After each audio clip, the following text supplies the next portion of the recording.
আমার পাপানের লড়াইটা হয়তো ভীষণ কঠিন, কানে না শুনতে পাওয়ার লড়াই, বসতে পারার লড়াই, চলার লড়াই।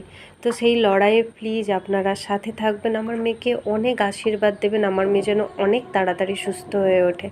এই সকালবেলা এক্সারসাইজ করাচ্ছিলাম, অবস্থাটা দেখুন, উপুর হয়ে শুয়ে বারবার বলছি ঘাড়টা তোলো, না ঘাড়টা নুয়ে সেই চুপটি করে শুয়ে আছে। মানে কী যে করব বুঝে উঠতে পারছি না, ভালোও লাগছে না। মনের মধ্যে কোথাও যেন মনে হচ্ছে আর হয়তো আমার মেয়ে সত্যিই কিছু করতে পারবে না। মানে নিজের মনকে কত করে শক্ত করে রাখবো আমি বুঝে উঠতে পারছি না। মাম্মাম তোলো মাথাটা। তো যাই হোক বন্ধুরা, আপনারা প্লিজ আমার পাশে থাকবেন, ভালো লাগলে লাইক, শেয়ার, কমেন্ট এবং সাবস্ক্রাইব করবেন, শুধু আমার মেয়েটার জন্য। আমার মেয়েটা যেন অনেক তাড়াতাড়ি সুস্থ হয়ে ওঠে সেই প্রার্থনাটুকু করবেন। আজকে আবার এক্সারসাইজ আছে, দিন দিন এক্সারসাইজ করছে আর এত কান্নাকাটি করছে বুঝে উঠতে পারছি না। আর আপনাদের দেখাচ্ছি,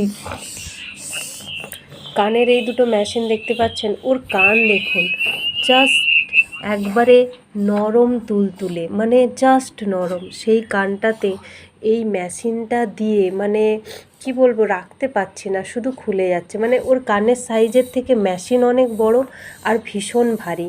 মানে কি করে যে কি করে উঠবো বুঝে উঠতে পারছি না। সত্যি বলছি, মাঝে মাঝে মনটা না মানে একেবারে ভেঙে যায়।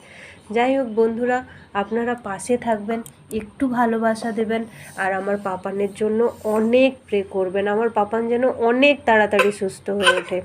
লড়াইটা অনেক কঠিন আমার মেয়েটার, আমি তো পাশে আছি, আপনারা প্লিজ পাশে থাকবেন।